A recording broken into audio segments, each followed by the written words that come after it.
नमस्कार, दिन भर की बड़ी खबरों में आपका स्वागत है। मैं हूं आराधना।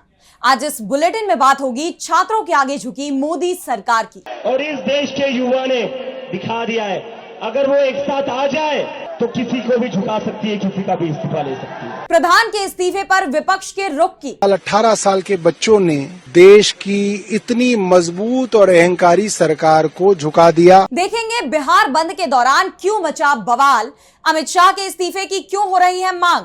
जानेंगे क्या महाराष्ट्र के सीएम फडणवीस भी देंगे इस्तीफा। मुझे लगता है कि धर्मेंद्र जी के जगह पर देवेंद्र जी आ सकते। और बुलेटिन के आखिर में देखेंगे वर्ल्ड वॉर की तरफ बढ़ती अमेरिका ईरान की जंग को। लेकिन दिन भर की तमाम बड़ी खबरों से पहले एक नजर आज की सुर्खियों पर। बिहार की कैग रिपोर्ट में वित्तीय प्रबंधन की बड़ी खामियां आई सामने। 78,812 करोड़ रुपए खर्च किए लेकिन हिसाब नहीं। बजट खर्च, वित्तीय घाटे और केंद्र पर बढ़ती निर्भरता पर उठे गंभीर सवाल। कर्नाटक और तमिलनाडु में कावेरी नदी की मेकेदातु परियोजना विवाद सुलझाने की कोशिश। कर्नाटक जाएंगे सीएम विजय, सीएम डीके शिवकुमार से करेंगे फेस टू फेस बात। प्रियंका गांधी ने वायनाड में भूस्खलन प्रभावित क्षेत्र का किया दौरा, पीड़ितों से की मुलाकात। इस आपदा में 8 लोगों की जा चुकी है जान। महाराष्ट्र पुलिस को मिली बड़ी सफलता। टीटी परीक्षा पेपर लीक में मास्टरमाइंड विजेंद्र गुप्ता हुआ अरेस्ट। ठाणे पुलिस ने बिहार से किया गिरफ्तार। भारत को कॉमनवेल्थ गेम्स 2026 में मिला पहला मेडल। झंडू कुमार को पैरा पावर लिफ्टिंग में मिला ब्रॉन्ज, उठाया 190 किलोग्राम का वजन। ये तो थी सुर्खियां। अब बात आज की सबसे बड़ी खबर की। युवाओं के आंदोलन ने मोदी सरकार को घुटनों पर ला दिया है। शिक्षा मंत्री धर्मेंद्र प्रधान को आखिरकार इस्तीफा देना पड़ा। उनके इस्तीफे को देश के युवाओं की जीत के रूप में देखा जा रहा है। जंतर मंतर पर जश्न का माहौल है। इस बीच सरकार और सीजेपी के बीच एक बार फिर बैठक हुई, जिसके बाद उन्होंने बड़ा ऐलान किया है। तो कैसे युवाओं के आगे झुकी मोदी सरकार, जानने के लिए देखिए ये रिपोर्ट। युवाओं की जिद के आगे मोदी सरकार हार गई। युवाओं के आंदोलन ने शिक्षा मंत्री धर्मेंद्र प्रधान को इस्तीफा देने पर मजबूर कर दिया। प्रदर्शन के 36वें दिन आखिरकार प्रधान ने पीएम मोदी को इस्तीफा सौंप दिया है। इसके साथ ही उन्होंने युवाओं के नाम एक खत भी जारी किया, जिसमें उन्होंने लिखा, मेरे युवा साथियों, मैं पिछले 4 दशकों से अधिक समय से छात्र, शिक्षक और शिक्षा सुधार के लिए समर्पित रहा हूं। मेरा ये भरोसा रहा है कि एक सशक्त, समावेशी और दूरदर्शी शिक्षा व्यवस्था ही सशक्त राष्ट्र की आधारशिला होती है। जंतर मंतर पर और देश में जो हालात बने हैं, इसका राष्ट्र विरोधी ताकतें लाभ न उठाएं। देश की एकता बनी रहे। भारत के एक भी विद्यार्थी का भविष्य कानूनी पेचीदगियों में ना उलझे। हमारे बच्चे अपना समय पढ़ाई में लगाएं, करियर बनाने पर फोकस करें। इस पर विचार करते हुए मैंने अपना त्यागपत्र प्रधानमंत्री को भेज दिया है। उन्होंने अपनी सफाई में कहा कि मैंने जिम्मेदारी से कभी मुंह नहीं मोड़ा। लेकिन मोदी सरकार में मंत्री कितनी जवाबदेही लेते हैं, ये देश की जनता अब अच्छे से समझ चुकी है। यही वजह है कि प्रधान के इस इस्तीफे के बाद देश के वो सभी युवा जश्न मनाते नजर आए, जिन्होंने इसके लिए पुलिस की लाठियां सही, आंसू गैस के गोलों का सामना किया। प्रधान के इस ऐलान के बाद जंतर मंतर पर जुटे प्रदर्शनकारियों ने मिठाइयां बांटी।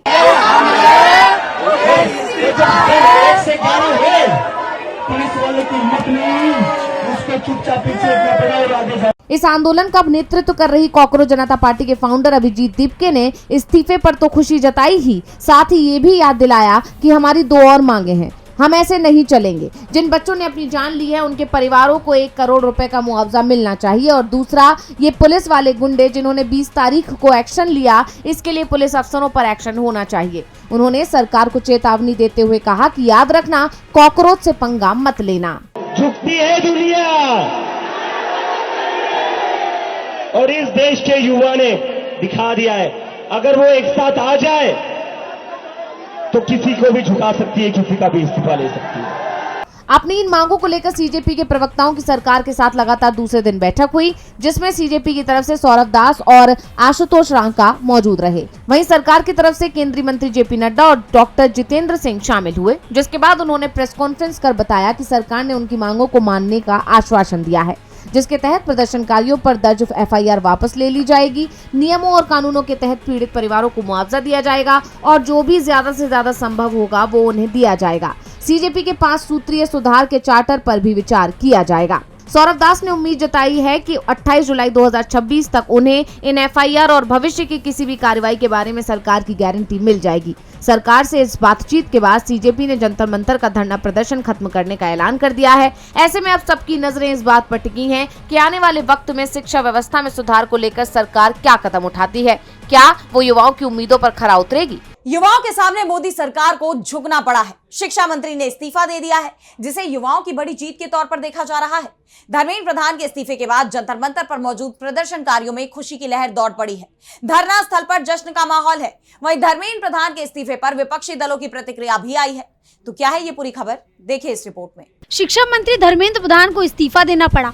उन्होंने पीएम मोदी को अपना इस्तीफा सौंप दिया है और अब इस पर विपक्ष की प्रतिक्रिया भी आई है। धर्मेंद्र प्रधान के इस्तीफे को लेकर कांग्रेस अध्यक्ष मल्लिकार्जुन खड़गे ने एक्स पर पोस्ट किया कि भारत के छात्रों की गूंज आखिरकार अहंकारी सत्ता की दहलीज तक पहुंच गई। ये हमारे करोड़ों युवाओं की जीत है, जिन्होंने देश भर में शिक्षा व्यवस्था को दुरुस्त करने के लिए सड़क पर आवाज उठाई। ये सत्य की जीत है और मोदी जी के हठ की हार है। ये उन सभी परिवारों की जीत है जिन्होंने अपने बच्चों को खोया है, क्योंकि ये सरकार भ्रष्टाचारी है। ये साझा विपक्ष की जीत है, जिन्होंने छात्रों के हित में संसद से सड़क तक आवाज उठाई। अब बारी है मोदी जी को हमारी युवा पीढ़ी से माफी मांगने की, और जिन्होंने उन पर लाठी डंडे पैलेट गन्स चलवाई, उन पर कठोर कार्रवाई करने की। वहीं कांग्रेस सांसद राहुल गांधी ने भी इस पर युवाओं और छात्रों को बधाई दी है। सिर्फ कांग्रेस ही नहीं, बल्कि आम आदमी पार्टी ने भी इसे युवाओं की जीत बताया।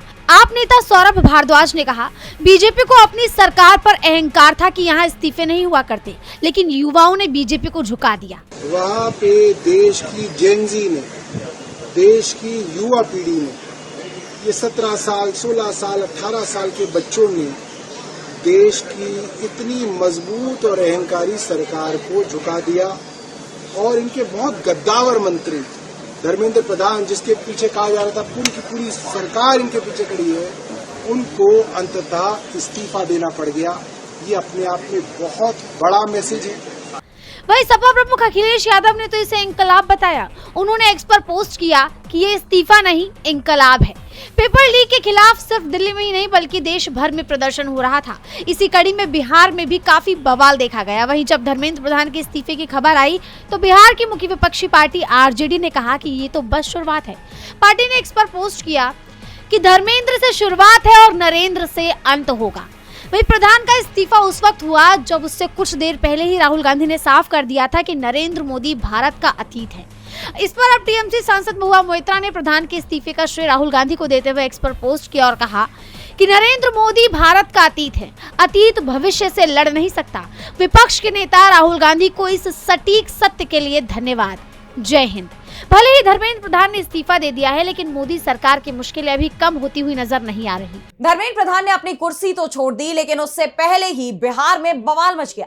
नीट पेपर लीक, छात्रों पर लाठीचार्ज और केंद्रीय शिक्षा मंत्री के इस्तीफे की मांग को लेकर 25 जुलाई को बिहार बंद बुलाया गया था। इस दौरान बड़ी संख्या में छात्र राज्य के अलग अलग हिस्सों में जमा हुए और उन्हें विपक्ष का भी साथ मिला, लेकिन सरकार ने उनकी आवाज को दबाने की एक बार फिर कोशिश की।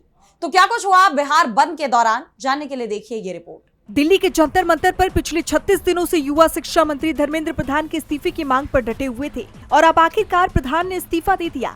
लेकिन ये इस्तीफा होने से पहले दिल्ली की आग बिहार तक पहुंच चुकी थी। पटना के गांधी मैदान के पास बड़ी तादाद में छात्रों का हुजूम उमड़ा। नीट पेपर लीक, छात्रों पर लाठीचार्ज और केंद्रीय शिक्षा मंत्री के इस्तीफे की मांग को लेकर 25 जुलाई को बिहार बंद बुलाया गया। इस बंद को वामपंथी छात्र संगठनों आइसा के साथ साथ आरजेडी और अन्य महागठबंधन दलों का समर्थन मिला। इस दौरान पटना, सिवान, छपरा, सीतामढ़ी, लखीसराय और बेतिया सहित कई जिलों में उग्र प्रदर्शन, पथराव और झड़पें हुई। सिवान में स्थिति बिगड़ने पर पुलिस को फायरिंग तक करनी पड़ी, जिसमें कुछ छात्र घायल हो गए। पटना के डाक बंगला चौराहे और अन्य स्थानों पर पुलिस ने प्रदर्शनकारियों पर लाठीचार्ज किया और जनशक्ति जनता दल के प्रमुख तेज प्रताप यादव समेत कई नेताओं और छात्रों को हिरासत में ले लिया। फिलहाल बंद और तनावपूर्ण माहौल के कारण सुरक्षा कड़ी कर दी गई है। साथ ही 70वीं बीपीएससी सम्मान समारोह जैसे कई कार्यक्रम स्थगित कर दिए गए हैं। आपको बता दें कि दोपहर बाद करीब 3 बजे तक प्रदर्शनकारियों के बीच धर्मेंद्र प्रधान के इस्तीफे की खबर जब वायरल हुई तो प्रदर्शन की गति कम हो गई और प्रदर्शनकारियों ने जगह जगह अपनी जीत का जश्न भी मनाया। इसके अलावा आपको याद होगा, इससे पहले 22 जुलाई को भी बिहार में बड़ी संख्या में छात्र जुटे थे और सरकार की बेचैनी बढ़ाई थी और ये दिखा दिया था कि देश के युवा क्या कर सकते हैं। फिलहाल बिहार में जश्न का माहौल है। छात्र अपनी जीत को धूमधाम से मना रहे हैं। बिहार बंद के दौरान पटना में लाठियां चलाई गई, जिससे सरकार मुसीबत में घिरती दिखाई दे रही है, क्योंकि 20 जुलाई को संसद मार्च के दौरान छात्रों पर चली लाठियों को लेकर युवाओं और विपक्ष का गुस्सा फूट पड़ा है। आरोप लग रहा है कि केंद्रीय गृह मंत्री अमित शाह के निर्देश पर यह कार्रवाई हुई है और अब शिक्षा मंत्री धर्मेंद्र प्रधान के बाद अमित शाह के भी इस्तीफे की मांग शुरू हो गई है। तो क्या अब अमित शाह देंगे इस्तीफा? जानेंगे इस रिपोर्ट में। आखिरकार मोदी सरकार को छात्रों के सामने झुकना पड़ा। जंतर मंतर पर आंदोलन कर रहे छात्रों के बढ़ते दबाव के बीच धर्मेंद्र प्रधान को इस्तीफा देना पड़ा है। लेकिन कहा जा रहा है कि ये तो बस शुरुआत है और अगला नंबर गृह मंत्री अमित शाह का है, क्योंकि अब मांग छात्रों पर दिल्ली पुलिस के लाठीचार्ज को लेकर पीएम मोदी की माफी की भी हो रही है। केंद्रीय गृह मंत्री अमित शाह से भी इस्तीफा मांगा जा रहा है। बता दें कि दिल्ली पुलिस केंद्रीय गृह मंत्रालय के अधीन आती है और अगर दिल्ली पुलिस ने छात्रों पर लाठीचार्ज किया था तो इसमें गृह मंत्रालय की मंजूरी भी शामिल थी, यानी गृह मंत्रालय की परमिशन मिलने के बाद ही छात्रों पर लाठी बरसाई गई, जिससे अब अमित शाह छात्रों के निशाने पर आ गए हैं। उनसे इस्तीफे की मांग शुरू हो गई है। छात्रों ने साफ कह दिया है कि धर्मेंद्र प्रधान का इस्तीफा उनकी पहली मांग थी। सरकार से आगे बातचीत जारी रखने के लिए ये मांग की गई थी। विपक्ष की तरफ से साफ साफ कह दिया गया है कि आंदोलन जारी रखा जाएगा। अभी सिर्फ धर्मेंद्र प्रधान का ही इस्तीफा हुआ है, आगे दूसरे मंत्रियों का भी इस्तीफा लिया जाएगा। इससे पहले कांग्रेस सांसद राहुल गांधी ने 20 जुलाई को छात्रों पर हुए लाठीचार्ज पर गुस्सा जाहिर किया था और अमित शाह से इस्तीफे की मांग की थी। और अब जब शिक्षा मंत्री ने इस्तीफा दे दिया है तो इसके बाद विपक्ष की तरफ से अमित शाह के इस्तीफे की डिमांड शुरू हो चुकी है। ऐसे में सवाल उठ रहे हैं कि क्या अब अमित शाह का इस्तीफा होगा, और अगर ऐसा होता है तो ये मोदी सरकार के लिए अब तक का सबसे बड़ा झटका साबित होगा। मोदी सरकार की मुश्किलें कम होने का नाम नहीं ले रही। पहले धर्मेंद्र प्रधान को इस्तीफा देना पड़ा, जिसके बाद अमित शाह भी मुश्किल में नजर आ रहे हैं और अब खबर यह आ रही है कि मुख्यमंत्री देवेंद्र फडणवीस की कुर्सी भी जा सकती है। फडणवीस अचानक दिल्ली पहुंच गए हैं और बहुत जल्द वो अपने पद से इस्तीफा भी दे सकते हैं। इसी को लेकर शिवसेना यूबीटी सांसद संजय राउत ने बड़ा दावा किया है। तो क्या है ये पूरी खबर, देखिए इस रिपोर्ट में। शिक्षा मंत्री धर्मेंद्र प्रधान के इस्तीफे के बाद एक तरफ देश के छात्रों में जश्न का माहौल है तो दूसरी तरफ महाराष्ट्र की सियासत में एक अलग ही बवाल मचा हुआ है। काफी वक्त से खबरें चल रही थी कि महाराष्ट्र के मुख्यमंत्री देवेंद्र फडणवीस को बीजेपी उनके पद से हटाने की तैयारी कर रही है। पहली चर्चा थी कि उन्हें बीजेपी का राष्ट्रीय अध्यक्ष बनाया जाएगा, लेकिन जब से नीट पेपर लीक का मुद्दा गरमाया और धर्मेंद्र प्रधान के इस्तीफे की मांग होने लगी तो कहा ये जाने लगा कि फडणवीस को शिक्षा मंत्रालय सौंपा जा सकता है। और अब जब प्रधान ने इस्तीफा दे दिया तो 25 जुलाई की दोपहर फडणवीस दिल्ली रवाना हुए। सूत्रों के मुताबिक सीएम का ये दौरा सिर्फ सरकारी काम के लिए है, लेकिन मौजूदा हालात ने कई सवाल खड़े कर दिए हैं। दिल्ली में बैठकों का दौर जारी है। गृह मंत्री अमित शाह ने पीएम मोदी से मुलाकात की है। कहा जा रहा है कि फडणवीस अपने पद से जल्द इस्तीफा देने वाले हैं। इसी कड़ी में शिवसेना यूबीटी सांसद संजय राउत ने बड़ा बयान देते हुए कहा, देवेंद्र फडणवीस को दिल्ली बुलाया क्या है, उन्हें शिक्षा मंत्री बनाया जा सकता है। 12 साल से देश का लोकतंत्र आईसीयू में था, जिसे 12 साल बाद ऑक्सीजन मिली है, सांस मिली है। मुझे लगता है कि धर्मेंद्र प्रधान जी की जगह पर देवेंद्र फडणवीस आ सकते हैं। मुझे लगता है कि धर्मेंद्र जी के जगह पर देवेंद्र जी आ सकते। राउत ने यह भी कहा कि 26 जुलाई को जो मुंबई में रैली निकलने वाली थी वो जंतर मंतर पर बैठे युवाओं को समर्थन देने के लिए निकल रही थी, लेकिन अब उसे लोकतंत्र जीवित है के तौर पर निकाली जाएगी। संजय राउत के दावे के बाद अब दिल्ली से महाराष्ट्र तक की सियासत गर्मा गई है और सवाल उठ रहे हैं कि क्या फडणवीस की सीएम की कुर्सी जाने वाली है। महाराष्ट्र की सियासत में इस वक्त खलबली मची हुई है तो राम मंदिर चढ़ावा चोरी मामले में भी बवाल मचा हुआ है। मामले की जांच में जुटी एसआईटी जल्दी ही अपनी फाइनल रिपोर्ट सौंप सकती है, जिससे कई बड़े खुलासे होने की उम्मीद है। चढ़ावा चोरी मामले में एक बार फिर चंपत राय का नाम सामने आया है। इस बीच खबर है कि संघ और विश्व हिंदू परिषद में भी टकराव शुरू हो गया है। तो क्या है राम मंदिर को लेकर ताजा अपडेट, देखिए इस रिपोर्ट में। राम मंदिर चढ़ावा चोरी मामले में शुरू हुआ विवाद थमता नहीं दिख रहा। मंदिर ट्रस्ट के महासचिव चंपत राय को लेकर एक बार फिर सियासत गर्मा गई है। दरअसल चंपत राय ने मंदिर ट्रस्ट के महासचिव पद से इस्तीफा दे दिया, लेकिन फिर भी उनके हस्ताक्षर वाले पास को वैध माना जा रहा है। आपको याद होगा कि चढ़ावा चोरी मामले में जब चंपत राय फंसते हुए दिखाई दिए थे तब उनके हस्ताक्षर वाले पहचान पत्र और प्रवेश पत्र को अमान्य घोषित कर दिया गया था, लेकिन अब अस्थायी रूप से उसे फिर मान्य कर दिया गया है। ऐसे में सवाल उठ रहे हैं कि एक तो चंपत राय पर कोई एक्शन नहीं लिया गया, उल्टा उनका दखल फिर से ट्रस्ट से जुड़े कामकाज में बढ़ गया है। इस बीच मामले की जांच में जुटी एसआईटी को लेकर भी बड़ी खबर सामने आई है। जानकारी के अनुसार एसआईटी जांच के दौरान आए तथ्यों, साक्ष्यों और बयानों की स्क्रूटनी चल रही है ताकि रिपोर्ट में किसी तरह की कोई कमी न रह पाए। एसआईटी ने स्टेटस रिपोर्ट सुप्रीम कोर्ट में भी दाखिल की है और एसआईटी जल्द से जल्द माना जा रहा है कि इसी हफ्ते में अपनी फाइनल रिपोर्ट सौंप सकती है। राम मंदिर चढ़ावा चोरी मामला सामने आने के बाद मंदिर ट्रस्ट के महासचिव चंपत राय को इस्तीफा देना पड़ा था।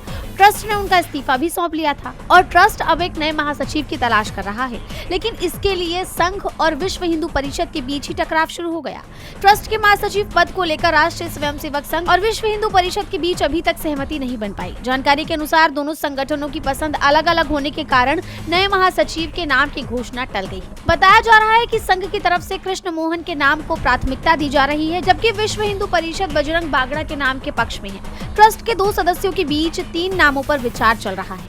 अंतिम निर्णय होने के बाद ही महासचिव के नाम की घोषणा की जाएगी। ऐसे में ये देखना दिलचस्प होगा कि इस मामले में आगे क्या कुछ होता है। और बुलेटिन के आखिर में बात वर्ल्ड वॉर की तरफ बढ़ती ईरान जंग की। ईरान और अमेरिका की जंग का दायरा बढ़ता नजर आ रहा है। खाड़ी देशों की तरफ से पहली बार ईरान पर हमला हुआ है। अमेरिका के हमले भी लगातार चल रहे हैं, जिस पर ईरान भड़का हुआ है। उसकी तरफ से लगातार जवाबी कार्रवाई की जा रही है। चीन और रूस ने भी अब ईरान को मदद की पेशकश की है। तो क्या अब विश्व युद्ध का रूप ले रही है ईरान और अमेरिका की ये जंग? जानने के लिए देखिए ये रिपोर्ट। ईरान और अमेरिका के बीच छिड़ी जंग अब वर्ल्ड वॉर में बदलती नजर आ रही है। पहली बार ऐसा हुआ है कि खाड़ी देशों की तरफ से ईरान पर हमला किया गया। अमेरिकी मीडिया वॉल स्ट्रीट जर्नल ने अपनी रिपोर्ट में दावा किया है कि बहरीन और कुवैत ने भारी बमबारी करते हुए ईरान के एक महत्वपूर्ण ड्रोन और मिसाइल रखने वाले डिपो को ध्वस्त कर दिया। संयुक्त अरब अमीरात यानी यूएई ने हमलों के लिए टारगेट की जानकारी और सुरक्षा के लिए हवाई कवर मुहैया कराया।